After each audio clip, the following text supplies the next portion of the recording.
Uncle, একটু দেখেন তো, আমার জুতায় না কি একটা সমস্যা হয়েছে, ঠিকভাবে হাঁটতেও পারতেছি না। ঠিক আছে ম্যাডাম, আমি এক্ষুনি ঠিক করে দিতেছি। মেম সাহেব, মেম সাহেব, আমার না অনেক ক্ষুধা লেগেছে, কিছু খাবার জন্য দিবেন? যদি খাওয়ার কিছু না থাকে তাহলে কিছু টাকা দিয়ে দেন মেম সাহেব। আচ্ছা দাঁড়াও, দিচ্ছি।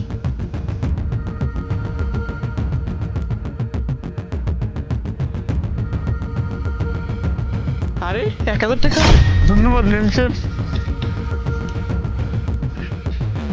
ম্যাডাম হয়ে গেছে। কত টাকা হয়েছে? ম্যাডাম আপনার 40 টাকা হয়েছে। কি কি বলো 40 টাকা? মাত্র 4 মিনিটও হলো না যে তুমি কাজ করছো, এতেই 40 টাকা হয়ে গেল? এইটুকু সময় কাজ করেছো, হয়তো বা 5 থেকে 10 টাকা হতে পারে। 5-10 টাকা নিলে বলো। ম্যাডাম আপনি কি বলছেন? 5-10 টাকা কি হয়? আজকাল মাল জিনিসের যে দাম বেড়েছে। দাম বেড়েছে তো কি হয়েছে, আমি বাড়িয়েছি দাম? এই টাকা নেওয়ার হলে নাও, না হলে বলো আমি চলে যাচ্ছি। আপনার যে কয় টাকা দিতে ইচ্ছা করে আপনি দেন। এবার এসেছো না লাইনে?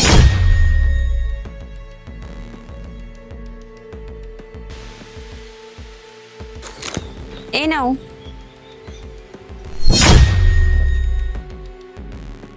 হায় হায় রে, মানুষ ভিখারিরে দেয় 1000 টাকা আর আমারে দেয় 10 টাকা।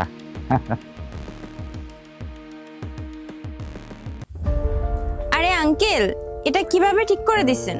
5-10 মিনিটও হয়নি আমি এখান থেকে গেছি, আবার দেখেন আগের মতন হয়ে গেছে।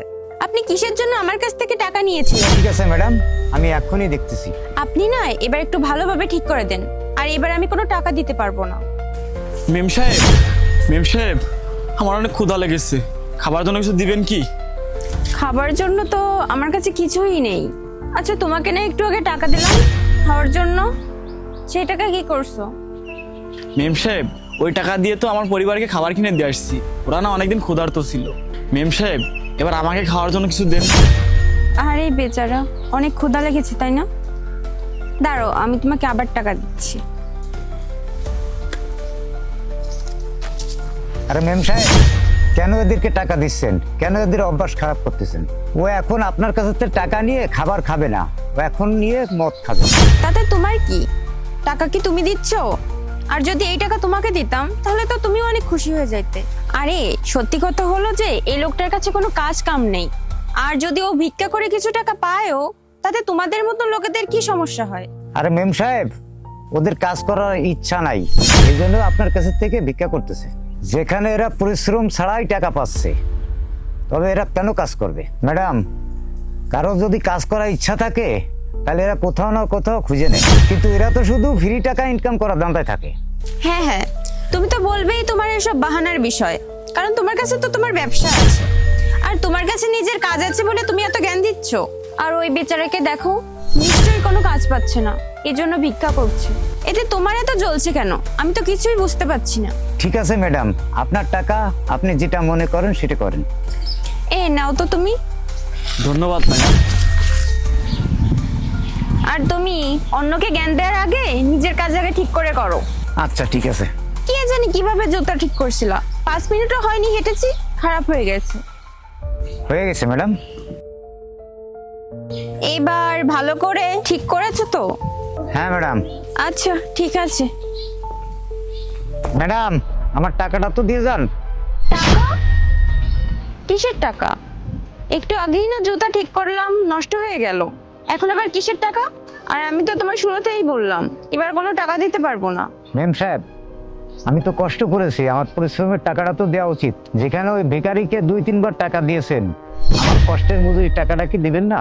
আরে আমার কাছে না এত ফালতু সময় নেই যে তোমার সাথে তর্ক করব।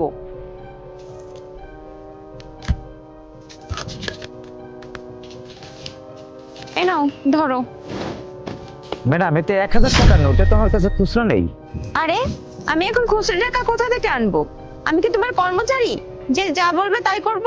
যাও, যেখান থেকে পারো খুচরা নিয়ে আসো, আমি এখানে দাঁড়িয়ে আছি, তোমার জন্য অপেক্ষা করছি, দ্রুত যাও। ঠিক আছে ম্যাডাম, আপনি 2 মিনিট অপেক্ষা করুন, আমি খুচরা আনতেছি।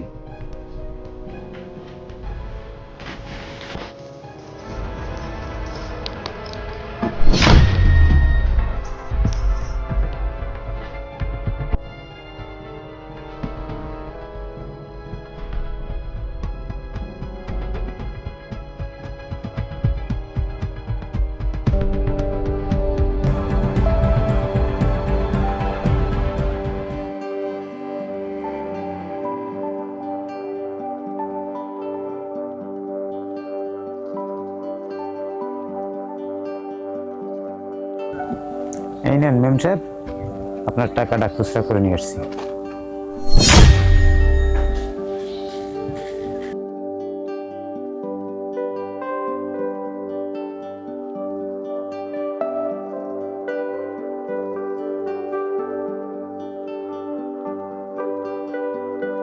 একটা কথা বলবো ম্যাডাম, মানুষের শরীর কখনো বিকলাঙ্গ হয় না।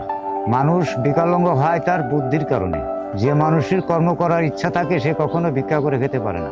সে কোনো না কোনো কাজ নিজের জন্য ঠিকই খুঁজে নেয়।